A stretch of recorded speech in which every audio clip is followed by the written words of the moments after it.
আসসালামু আলাইকুম রহমতুল্লাহি ওবরকাতুহু। সম্মানিত দর্শক, ঢাকার মিটফোর্ট এলাকা পুরনো ঢাকার খুবই গুরুত্বপূর্ণ একটি ব্যবসায়িক এলাকা। সেখানে একটি নির্মম হত্যাকাণ্ড ঘটেছে। এটাকে মধ্যযুগীয় বর্বরতা বলা যাবে না, বর্বরতাটাকে আপনি প্রাগৈতিহাসিক যুগের বর্বরতা বলতে পারেন। মধ্যযুগে যখন কাউকে হত্যা করা হতো বা খুন করা হতো, সেখানে খুন করার জন্য অনেক অত্যাধুনিক অস্ত্র ছিল, তলোয়ার ছিল, ছুরি ছিল, আরো অনেক কিছু। কিন্তু প্রাগৈতিহাসিক যুগে যখন কোনো অস্ত্র আবিষ্কার করা হয়নি, যখন আগুন জ্বালাতে হতো পাথরে এবং পাথরে ঘষে, এবং যখন পাথর দিয়ে যে অস্ত্র তৈরি করার, ঢাল সরকি তৈরি করার যে প্রাথমিক স্তর, ওটাও আবিষ্কৃত হয়নি, তখন মানুষ যে উন্মত্ততা দেখাতো, পাশবিকতা দেখাতো, সেটা হলো বড় কোনো লাঠি বা ভারী কোনো পাথর দিয়ে প্রতিপক্ষকে আক্রমণ করত। এরকম একটা নির্মমতা এবং নিষ্ঠুরতা প্রাগৈতিহাসিক যুগে ছিল। এবং রাহুল শঙ্করায়তন নামে একজন বিখ্যাত লেখক আছেন, তার একটা বই আছে ভলগা থেকে গঙ্গা। তো সেখানে সেই প্রাগৈতিহাসিক যুগের নিষ্ঠুরতা, স্বামী স্ত্রীর সম্পর্ক, সমাজে যৌনতা, পরিবার, এগুলো নিয়ে উনি একটা কাল্পনিক চিত্র আবিষ্কার করেছেন বা লিখেছেন। খুবই বিতর্কিত বই ভলগা থেকে গঙ্গা। সেখানে গেলে আপনি সেই প্রাগৈতিহাসিক যুগের সেই রাহুল শঙ্করায়তনের সেই বইতে সবকিছু পাবেন। তো ঠিক ওইরকম একটা ঘটনা ঘটেছে পুরনো ঢাকার মিটফোর্টে। ঘটনা আমরা যতটা জেনেছি সেটা হলো যে যারা আক্রমণ করেছেন তারা বিএনপির সমর্থক বা কর্মী, আর যাকে হত্যা করা হয়েছে তিনিও বিএনপির কর্মী। দুই গ্রুপের মধ্যে ব্যবসায়িক দ্বন্দ্ব, সংঘাত, মারামারি ছিল, রেষারেষি ছিল, এবং এরা খুব বড় ব্যবসায়ী নয়, একেবারে গরিব ভাঙ্গারি ব্যবসা করে। যারা মেরেছে তারাও কেউ কাটা কেউ নন, আর যিনি মরেছেন তিনিও কেউ কাটা কেউ নন। কিন্তু এখানে যে পদ্ধতিতে এই হত্যাকাণ্ডটি ঘটানো হয়েছে, এতে বিএনপির জন্য অনেকগুলো অশনি সংকেত চলে এসেছে। প্রথমত, এখানে সারা বাংলাদেশে পক্ষ এবং বিপক্ষ, তারা বিএনপি, অন্তর্দ্বন্দ্ব বিএনপি, এবং এ যাবৎকালে প্রায় 150 থেকে 200 লোক খুন হয়েছে কেবলমাত্র বিএনপির এই অন্তর্দ্বন্দ্বের কারণে সারা বাংলাদেশে। এবং সেই অন্তর্দ্বন্দ্বটি যে কতটা ভয়াবহ, কতটা নির্মম, নিষ্ঠুর এবং প্রাগৈতিহাসিক, এটা এই মিটফোর্ট হত্যাকাণ্ডের মাধ্যমে ফুটে উঠেছে। এখানে যাকে মারা হয়েছে তাকে মারতে মারতে উলঙ্গ করে ফেলা হয়েছে, পরনে শুধুমাত্র একটা জায়গা ছিল। এবং যিনি মেরেছেন বা যারা মেরেছেন তারা শিওর হতে পারেননি যে এই লোকটি মরেছে কিনা। তো এই লোকটি মরেছে কিনা তা প্রমাণের জন্য তারা একটা বড় একটা পাথর দিয়ে তাকে আঘাত করেছে, একেবারে সেই আদিম মানুষের মতো করে। তো যিনি জ্ঞান হারানো অবস্থায় রাস্তায় উলঙ্গ হয়ে শুয়েছিলেন পিটুনিতে, তার দেহে প্রাণের সঞ্চার ছিল, তখনও পর্যন্ত তিনি হয়তো জ্ঞান হারিয়েছিলেন, কিন্তু ওই পাথরের আঘাতে তিনি আবার সামান্য নড়াচড়ার চেষ্টা করেন। ঠিক ওই অবস্থায় হত্যাকারী আবার পাথর উঠিয়ে তাকে দ্বিতীয় দফা, তৃতীয় দফা উপর্যুপরি আঘাত করে, সেই পাথরে আঘাত করে তার মৃত্যুটিকে নিশ্চিত করেন। এবং এই ছবি সামাজিক মাধ্যমে ছড়িয়ে পড়ার পর সারা বাংলাদেশের মানুষের হৃদয়ে, মন এবং মস্তিষ্কে নানা রকম প্রশ্ন এসেছে। স্বাভাবিক যে প্রশ্ন সেটি হলো যে বিএনপি এত নিষ্ঠুর হতে পারে? বিএনপির মধ্যে অন্তর্দ্বন্দ্ব, মারামারি, কাটাকাটি এত খারাপ অবস্থা যেতে পারে? তৃতীয়ত হলো যে এই কাজগুলো ঢাকা শহরে হচ্ছে, সারা বাংলাদেশে হচ্ছে, দল হিসেবে বিএনপি কি করছে? তারা তো কিছুই নিয়ন্ত্রণ করতে পারছে না। এরপরে ব্যাপার হলো যে এই সকল ক্ষেত্রে যেখানে চাঁদাবাজি জড়িত, ব্যবসা বাণিজ্য জড়িত, এর কমিশনগুলো হাত বেহাত হয়ে কোন পর্যায়ে আসে, কারা পায়? এর কারণ হলো যে এই ধরনের অপরাধ এর একটা চেইন অফ কমান্ড থাকে, এর একটা সিন্ডিকেট থাকে। তো বিএনপির এই যে যিনি হত্যা করলেন এবং যিনি হত্যাকাণ্ডের শিকার হলেন, তাদের এই অপকর্মের সাথে কোন পর্যায়ের বিএনপির নেতাকর্মী জড়িত, কত টাকা জড়িত এবং সেই টাকা কোথায় কোথায় যাচ্ছে, আর এর দায় দায়িত্ব কার, এই প্রশ্নগুলো স্বাভাবিকভাবে আসছে। দ্বিতীয় যে প্রশ্নটি আসছে যে বিএনপি এখনো রাষ্ট্র ক্ষমতায় যায়নি, তো রাষ্ট্র ক্ষমতায় না যেতেই তারা যদি এত নির্মম হতে পারে, এত নিষ্ঠুর হতে পারে, এই দলটি যদি আবার ক্ষমতায় আসে তাহলে তারা তো পুরো দেশকে আইএমের জাহিলিয়াতের চাইতেও খারাপ বানিয়ে ফেলবে। এই যে যে নিষ্ঠুরতা দেখানো হলো, পাথর মেরে মানুষ হত্যা, এই ঘটনা তো বাংলাদেশে কখনো আমরা দেখিও নি, শুনিও নি। আর এইভাবে যে কাউকে মারা যায় এ কথা আমরা কল্পনাও করিনি। এই নিষ্ঠুরতা বিএনপি শিখলো থেকে, এই জিনিসগুলো আলোচনা হচ্ছে ইন জেনারেল, এবং এটার মধ্যে অন্য কোনো রাজনীতি নেই।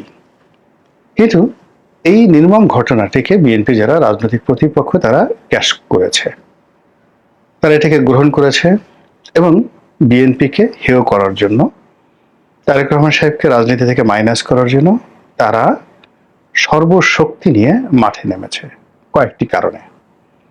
প্রথম কারণ হলো যে কয়েকটি রাজনৈতিক দলের সঙ্গে ইতিমধ্যে বিএনপির একেবারে অহিনকুল দা কুমড়া সম্পর্ক হয়ে গেছে, এবং সেই রাজনৈতিক দলগুলোর হাতে বিএনপির কয়েকজন নেতা ইতিমধ্যে হত্যাকাণ্ডের শিকার হয়েছেন, বিশেষ করে খুলনাতে, এবং সেখানে রক কাটার মতো ঘটনা ঘটেছে এবং সেটিকে বিএনপি ক্যাশ করতে পারেনি এখন পর্যন্ত। তো এখন দেখা গেল যে বিএনপি যদি এটাকে ক্যাশ করে আবার সেই রক কাটার কথা আসে, আবার সেই হত্যাকাণ্ডের কথা আসে, তাহলে বিএনপি যারা প্রতিপক্ষ তারা ব্যাকফুটেজে চলে যাবে। তো কাজেই বিএনপির যারা প্রতিপক্ষ তারা অলনে ছাড়েন। অর্থাৎ ধরুন যেই দিন মিটফোর্ডের হত্যাকাণ্ড ঘটেছে, প্রস্তুর যুগের হত্যাকাণ্ড ঘটেছে, তার 2 দিন পরে খুলনার ঘটনা ঘটেছে। খুলনার ঘটনা যেদিন ঘটেছে তার পরের দিনই দেখা গেল বিএনপি যারা প্রতিপক্ষ তারা এরকম ভাবে মিটফোর্ডের ঘটনাটা ক্যাশ আউট করেছে যাতে করে বিএনপি তাদের লোকদের যে রক কেটে দিয়েছে বা মেরে ফেলেছে এই কথাটা উচ্চারণ করার জন্য তারা সুযোগ না পায়। তো এই পলিটিক্সে বিএনপি খুব নির্মম অবস্থায় পড়ে গেছে। আগে যেটা বলছিলাম যে ঘটনাটা এমনভাবে ঘটেছে যে এটা সাধারণ মানুষের হৃদয়ে দাগ কেটেছে, এবং এই দৃশ্য যেহেতু ইন্টারনেটের মাধ্যমে ছড়িয়ে পড়েছে, এক্ষেত্রে এটার পক্ষে একটা টু শব্দ করার মতো ক্ষমতা বিএনপির নেই। এবং এর ফলে কি হলো, ঢাকা বিশ্ববিদ্যালয় বুয়েটের যারা সাধারণ ছাত্রছাত্রী তাদের সঙ্গে যদি এনসিপির নেতৃত্ব থাকে, তাদের সঙ্গে যদি সমন্বয়কদের, বৈষম্য বিরোধী ছাত্র আন্দোলনের সমন্বয়কদের যোগসাজশ থাকে, তাদের সঙ্গে যদি অন্যান্য ছাত্র সংগঠন, অন্যান্য ছোট ছোট রাজনৈতিক সংগঠন যারা অতি সম্প্রতি বিএনপি থেকে বের হয়ে এসছে এবং তারেক রহমানকে এখন তারা যে কোনো মানুষের চেয়ে বেশি ঘৃণা করে, কারণ বন্ধু যখন শত্রু হয়ে যায় তখন এর চাইতে আর শত্রুতা থাকে না।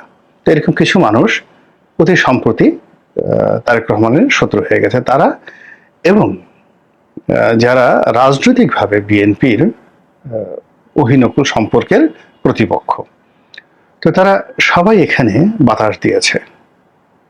এখন সবাই বাতাস দিয়েছে, এটি কি ফ্যানের বাতাস, হাত পাখার বাতাস, নাকি এটি দাড়িপাল্লার বাতাস, সেটা আমরা এখন বলতে পারবো না। কিন্তু বাস্তবতা হলো যে আমি আজকের এই ভিডিওটি করছি শনিবার, কিন্তু শুক্রবার দিন সন্ধ্যার পর পুরো ঢাকা শহর, সারা বাংলাদেশ উত্তাল ছিল, এবং সেখানে বুয়েটের মতো, ঢাকা বিশ্ববিদ্যালয়ের মতো জায়গাতে মানুষের ক্ষোভ এমন একটা পর্যায়ে চলে গেছে বিএনপিকে নিয়ে এবং তারেক রহমান সাহেবকে নিয়ে, যে অশ্লীল, যে অশ্রাব্য স্লোগান সাধারণ ছাত্রছাত্রীরা দিয়েছে, এইরকম অশ্লীল এবং অশ্রাব্য ভাষা রাজনীতিতে আমাদের জীবনে কখনো হয়নি। এর দুটো কারণ থাকতে পারে, সেটা হলো বিএনপি সম্পর্কে, তারেক রহমান সম্পর্কে যারা স্লোগান দিয়েছে তাদের ক্রোধ, তাদের ক্ষোভ এত বেশি যে তারা সুযোগ যদি পায় তাহলে এই যে মিটফোর্ড যে হত্যাকাণ্ড, যেভাবে পাথর মেরে মেরে প্রতিপক্ষে হত্যা করা হয়েছে, বিএনপির যারা লোকজন যাদের প্রতি এদের রাগ, তাদেরকে পেলে তারাও ঠিক এরকম ভাবে এক একটা ডলা দিতে চায়। পাটার উপর রেখে পুতা দিয়ে যেভাবে একেবারে গুতিয়ে গুতিয়ে যেভাবে হলুদ ভাঙে, মরিচ বাটে, ঠিক ওইভাবে বিএনপিকে বাটনা দিতে চাচ্ছে কিছু লোক, এবং তাদের সেই ক্ষোভ চলে আসছে মুখের ভাষায়। এবং এখন আমাদের দেশের যে ট্রেন্ড শুরু হয়ে গেছে সেটা হলো গালাগাল দেওয়া। এটা জাতীয় ভাষা, জাতীয় অভ্যাসে পরিণত হয়েছে। আপনি যদি কাউকে ডাইরেক্ট গুলি করেন, একেবারে খাঁচাখাঁচ করে ব্রাশ ফায়ার করেন, ওটা এখন আমাদের দেশে যারা রাজনীতির কুশীলব তাদের কাছে যতটা না নির্মম মনে হবে, তার চেয়ে বেশি নির্মম এবং আনন্দের মনে হবে যদি তারা প্রাণ ভরে অকথ্য, অশ্লীল এবং অশ্রাব্য ভাষায় কাউকে গালি দিতে পারে। এবং এই যে গালি দেওয়া, এটা আমাদের ইন্টারনেটের মাধ্যমে বেশ কয়েকজন বিশ্ববিখ্যাত গালি সম্রাট আছেন, যাদের কাজই হলো মানুষকে গালি দেওয়া এবং গালি শেখানো, এবং মানুষের গুপ্ত অঙ্গকে সামনে নিয়ে আসা। যে সকল ধরেন মানুষের যৌনাঙ্গ,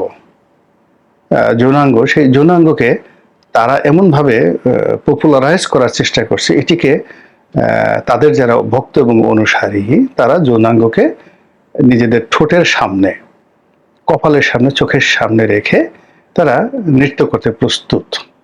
তাদের চেহারা বা তাদের সারা মুখমণ্ডলে তারা যৌনাঙ্গের ছবি এঁকে নিজেদেরকে সেই গালি সম্রাট হিসেবে তারা পরিচিত করতে যে মিশন নিয়েছে সেটা তারা সফল হয়ে গেছে।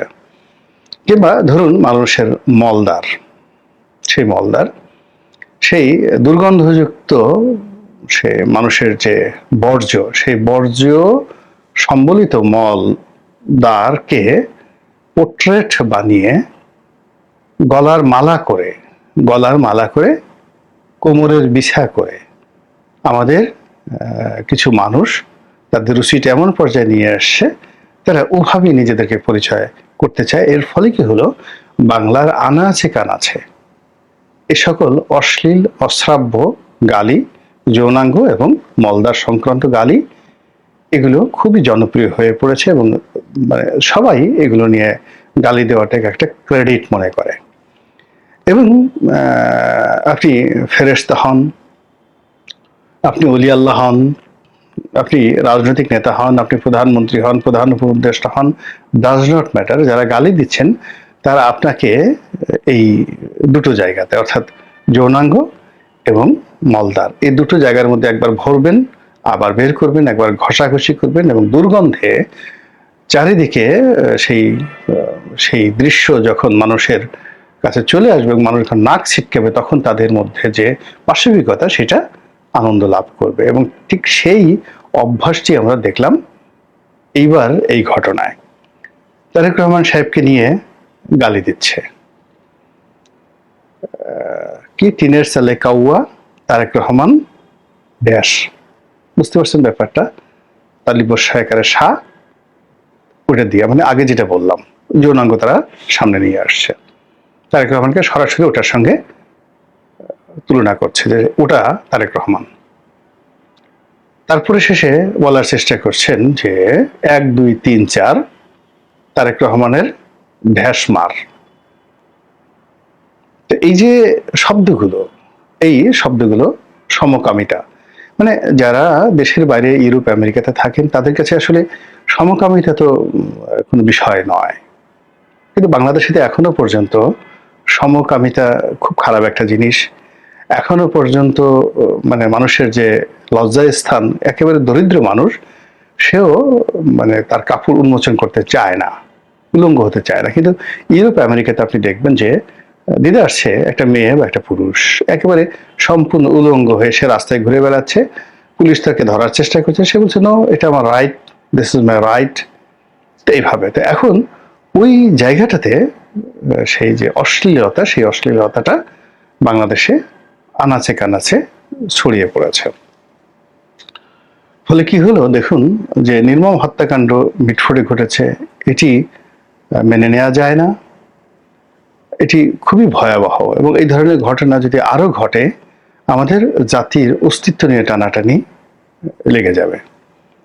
আবার যে রক্কাটা সংস্কৃতি চালু হয়েছে, রাজনৈতিক কর্তৃপক্ষের রক কেটে দিতে হবে, তাকে মেরে ফেলতে হবে রক কেটে, এটা দেখেন তো কেমন লাগে। আমি তো আয়ামে জাহিলিয়াতের যুগে এরকম রক কাটার ঘটনা শুনিনি। আবার দেখেন, এই সকল ঘটনা ধামাচাপা দেওয়ার জন্য একজন রাজনৈতিক নেতা, আপনাকে তার পছন্দ নাও হতে পারে, কিন্তু তিনি তো একজন আশরাফুল মাকলুকা, একজন মানুষ। তো সেই মানুষকে, সেই যে গোপন অঙ্গ, মানুষের গোপন অঙ্গ যেটা কখনো পবিত্র থাকে না, এই গোপন অঙ্গ কখনো পবিত্র থাকে, এটা যদি সোনা দিয়ে, রূপা দিয়ে, তামা দিয়ে ধুয়ে মুছে, আমরা সোনার উপরে পানি দিয়ে ধুয়ে মুছে, তারপরে শেষে এইগুলোকে ভালো মতো আতর দিয়ে, স্নো দিয়ে মেখে, তারপরে এই দুটো জিনিস, অর্থাৎ মূত্রনালী এবং যাকে বলা হয় মলদার, এই দুটো জিনিস কারো খাবার টেবিলে হাজির করা হয়, কারো মুখে একটু ঘষে দেওয়া হয়, কারো গলার মালা দেওয়া হয়, বা এই দুটোকে যদি কারো বাবার নাম দেওয়া হয়, যে এটা তোমার বাবার নাম, এটা তোমার মায়ের নাম, আপনি বলেন তো কি কিয়ামত হয়ে যাবে বাংলাদেশে? যাকে বলা হবে সে তো তার সর্বশক্তি দিয়ে প্রতিহত করার চেষ্টা করবে। তো কাজেই এই যে স্লোগানগুলো দেয়া হচ্ছে, যারা দিচ্ছে তারা কতটা উল্লাস প্রকাশ করছে, কতটা ক্ষুব্ধতা প্রকাশ করছে আমি জানি না, কিন্তু যাকে উদ্দেশ্য করে বলা হচ্ছে তিনি তো নির্বিষ নন, তিনি দুর্বল নন, তার একটা বিশাল সংগঠন রয়েছে, তার দল একাধিকবার রাষ্ট্র ক্ষমতা চালিয়েছে, মিলিটারি, পুলিশ থেকে শুরু করে এই রাষ্ট্রের যত অপকর্ম আছে সব তাদের মুখস্থ। কাকে দমন করতে হবে, কাকে ফেলে দিতে হবে, মানে এই জিনিসগুলো আপনি চিন্তা করুন। বিএনপি জমানাতে যে সমস্ত ঘটনাগুলো ঘটেছে, দুর্ধর্ষ ঘটনা আমি নাই বললাম, তো এই ঘটনাগুলো তো তাদের জমানাতে ঘটেছে এবং তারা জানে যে AK-47 কাকে বলে, মানে সেই 10 ট্রাক অস্ত্র কত হয়, গ্রেনেড হামলা কিভাবে হয়েছে, এই জিনিসগুলো তো তাদের মুখস্থ। তো কাজেই আপনি তাদেরকে মলদার বানিয়ে ফেলবেন, তাদেরকে মূত্র নালী বানিয়ে ফেলবেন, এটা জিনিসটা এত সহজে নিষ্পত্তি হবে না। এটা যেভাবে শুরু হলো, এই শুরুটা যে কিভাবে শেষ হয় সেটা একমাত্র আল্লাহ রাব্বুল আলামিন জানেন। আল্লাহ আমাদের সবাইকে হেদায়েত দান করুন এবং হেফাজত করুন। আসসালামু আলাইকুম ওয়া রাহমাতুল্লাহি ওয়া বারাকাতুহু।